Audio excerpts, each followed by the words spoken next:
Hey there. Ever feel like the world's telling you to hustle harder when all you crave is a little inner peace? Mhm. We're diving deep into A Course in Miracles today. Okay. See if it lives up to its title. We'll start with the intro and preface. A sneak peek. Yeah, like a snake peek behind the curtain of this system for finding peace. Yeah. And don't worry if miracles sound a bit too, you know, out there. I felt the same way at No, first, you but don't, Jen. yeah. Stick with us because what we're about to unpack is surprisingly practical, Yeah. even if you're not particularly, like, spiritual. Right. So we've got our source material right here, the introduction and preface of A Course in Miracles. Uh-huh. And they don't waste any time, let me tell you. No, they get right down to it. They get right to the point. What's interesting is how the book, like, immediately blends psychology and spirituality. Yeah, It's not every day you see those two worlds collide. absolutely. And Yeah. that's what makes this text so unique, you Yeah. know? It speaks a language that resonates on multiple levels, Right. whether you're seeking spiritual insights or practical tools for personal growth. Yeah. Okay, so the introduction kicks off with this line. This is a course in miracles. It is a required course. Now, I don't know about you, but when I hear required, my inner rebel gets a little twitchy.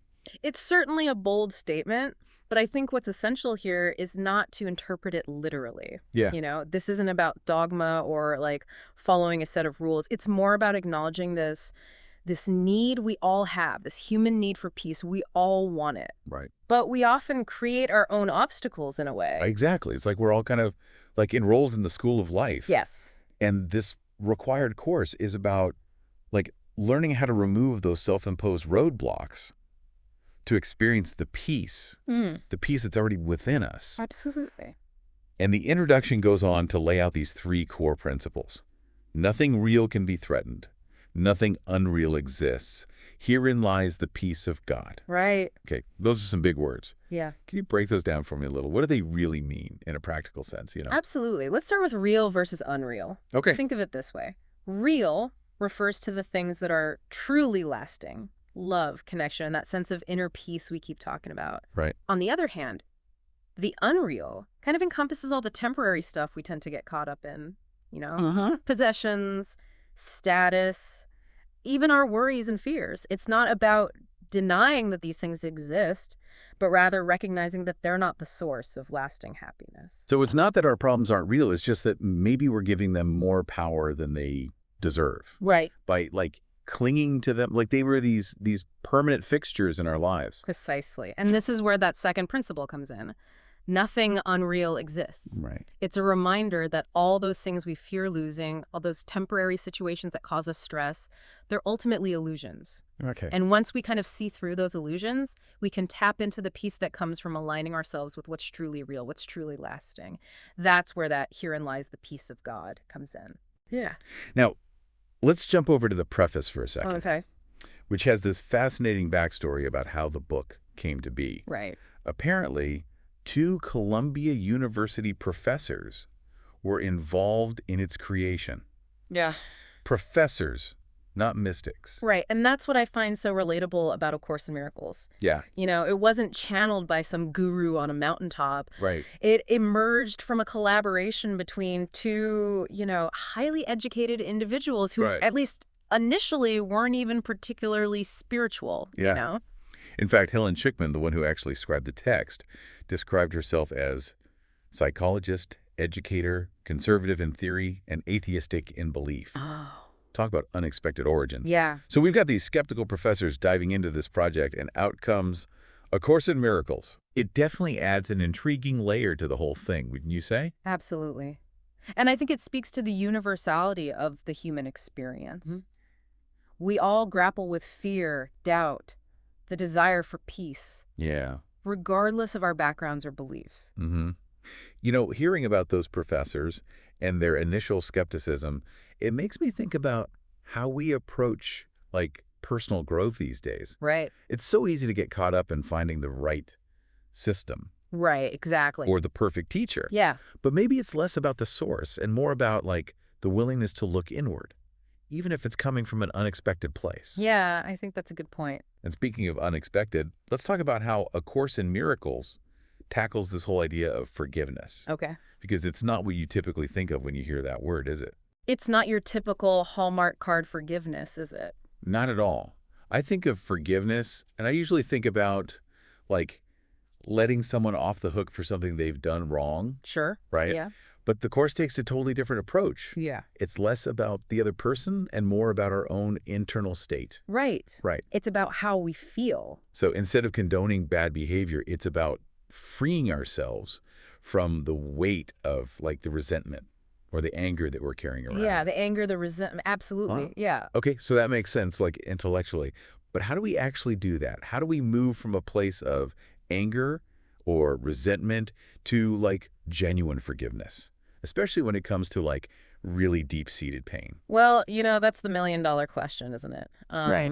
And the Course, thankfully offers some techniques. And one technique that I really appreciate is this idea of mentally repeating this phrase.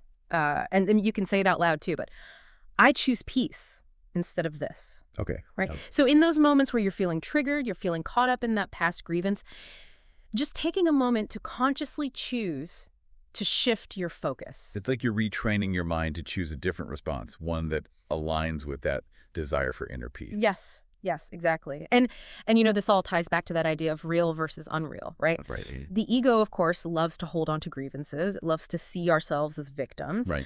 But the Course would argue that this victimhood, this clinging to past hurts, is ultimately an illusion. Right. So forgiveness in this context is about recognizing that illusion for what it is and choosing to align ourselves with something more true, more lasting. And that something, according to the Course, is love. And not the sentimental Hallmark card kind of love, but it's talking about a deeper, more unconditional love that recognizes our inherent interconnectedness with all beings. Like, we're all in this together. Even the people we perceive as having wronged us, Yeah. they're on their own journey, right? Yeah. They're grappling with their own thing. Exactly. They're grappling with their own fears, their own insecurities. And that's a really radical idea, isn't it? It is. To be able to see past the hurt, past the ego's need to be right. Yes. And recognize that shared humanity.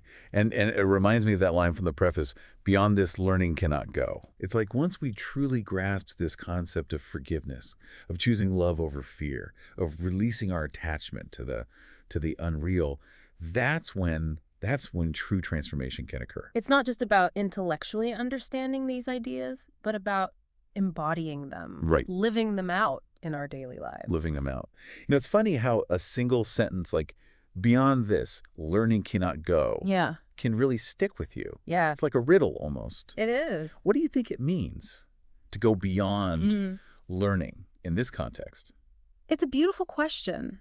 And I think it really gets to the heart of what A Course in Miracles is all about. It's not just about accumulating knowledge or even intellectually grasping these concepts. It's about embodying them, about bridging that gap between like knowing and being. So it's about taking all of this, the forgiveness, the focus on the real, the choice for love over fear, and actually like living it. Yeah. Which is easier said than done, I think. Absolutely. It's a lifelong practice. Right. A continual process of choosing to see ourselves and the world through a different lens. Right.